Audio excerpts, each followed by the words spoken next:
Hello and welcome back, and today I want to talk to you guys about QuTS Hero. Now, I apologise that I'm not recording in my usual location today, so I'm having difficulty controlling the amount of bounce and echo here in the background, but I do apologise for any kind of audio issues that are coming through this mic right now.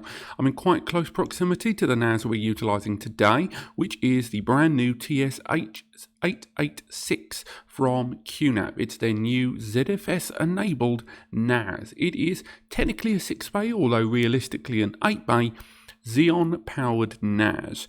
It takes advantage of DDR4 ECC memory, and it arrives of course with QuTS Hero, the new ZFS version of QuTS. Now, we have actually talked about this software around about half a year ago when it was still in beta. We talked a lot about the storage aspects of the device. We talked a lot about what the ZFS brings to the table and the main differences between it and the ext4 available in most standard QNAP NASs right now. But what I will say straight off the bat is pretty much everything that we saw last year is still very much in place. All of the features and functionality they talked about, from compression to deduplication and resilvering, three things that we're going to talk about in today's video. Now, overall, its similarity to ZFS, to the ext4 platform in the form of QuTS with regard to the applications, the file structure, the tools at your disposal, they're all very much there. So if there's applications that you use regularly within QuTS, you're going to find them here. But if you want to find the real core difference between QuTS Hero and QuTS, you've got to head into the snapshots, because this is going to be part one of a 3-part series of videos where I talk about the main difference between the ZFS platform from QNAP and their ext4. As you can see here, this device, I've got several different pools of storage available. If we make our way into the disks, we can see straight away our different tiers of storage. We've populated all 6 bays, as you can see here, with 2 TB Seagate hard drives, and we've got a couple of Kingston SSDs in the dedicated front bays, and we've got 2 NVMe SSDs, those are Seagate Ironwolf NVMe 510s, in each of the available bays. We've created very easily a RAID group straight away, which is a RAID 5, and in the second RAID group we've got those SSDs front mounted for nice fast access. If we head down to the cache acceleration, we can see that the cache has been enabled on this device and has been allocated. You can see where it's allocated and what it's doing in storage pool 1, and there's storage pool 2 available as well. But the real core differences when it comes to ZFS are when you start to dig deeper and deeper into the storage. So if we go into the storage and snapshots, we can take a look at some of the core differences. Straight away, we can see here those individual folders. You can see that they've all got the cache acceleration enabled to them, which is already quite impressive. And we've got that compression and deduplication options here. Now, compression will lead to much faster transit, particularly if you're using some of the QNAP tools that allow you to decompress at the other end. But it's deduplication where things are key, when you've got the same recurrent files, which can often be the case if you're backing up OSs from multiple locations, all of which result in the system only maintaining one copy of that file and keeping a record of where that file is found in other files and formats. If we go into a little bit more detail, we can zoom straight in and find out more about the amount of space being utilized by deduplication and compression. So if we go through, we can look at the parameters, we can look at the statistics as well, or we can find out how much data has been saved by reductions, and you can see how much over a time frame in graph form. You can find out lots more information. Going further in, you can find out more information to quite an astounding level and location about where the data reduction has happened in nice, chewable, easy, friendly graphs. And again, deduplication is something that a lot of high-end businesses that have got multi-site environments and particularly multi-user backup environments are going to take advantage of.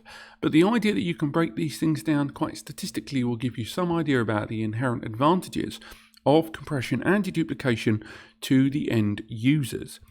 Now, once again, even if we break it down a little bit further into that caching area, we can find out even more information about the amount of storage being saved and the amount of storage that's occupied by that caching there in the background.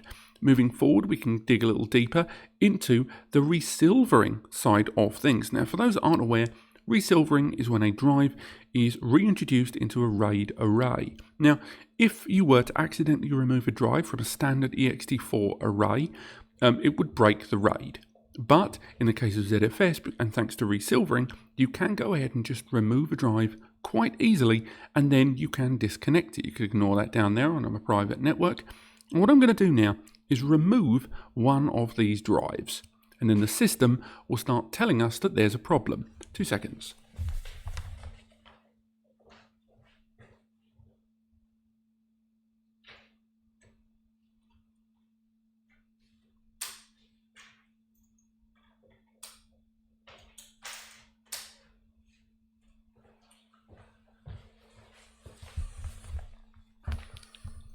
I just removed a drive in bay number 1.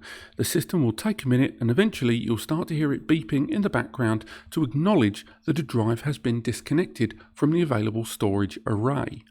Now, in most cases when a drive is disconnected from a storage array, the result is that you will have to introduce either the same drive or a new drive in order to repair it, and this can take up to a day to repair a RAID 5. As you can see, the disk has been disconnected.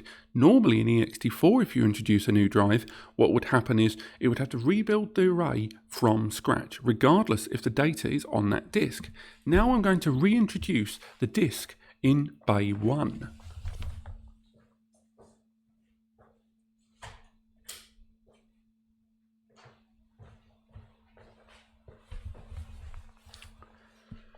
We've reintroduced the disk into bay 1, and again, all of this is happening live without me cutting forward. Everything you're seeing is happening in real time.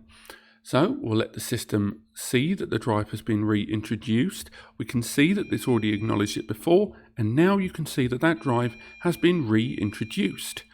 It has seen it, it's now seen that drive. And from here, we can go into the storage and snapshots, where the system will begin to tell us about the reparations it's going to perform. As you can see, we've introduced that drive. We can go into that RAID group and it's rebuilt the RAID immediately. There's been no slowdown. That RAID has been reconfigured. And again, if you do introduce a new drive, obviously a brand new drive to replace a broken drive, the RAID rebuild time will take a little bit longer, but not as much as it would take in ext4. In my next video, I'm going to be building multiple different RAID configurations on this QNAP NAS to show you just how fast it is for ZFS to not only build a RAID, but rebuild a RAID as well. But apart from that, thank you so much for watching. This has been the storage and snapshots area of the brand new ZFS QuTS Hero QNAP NAS, the TS-h886, and I look forward to seeing you on the next video. I'll see you next time.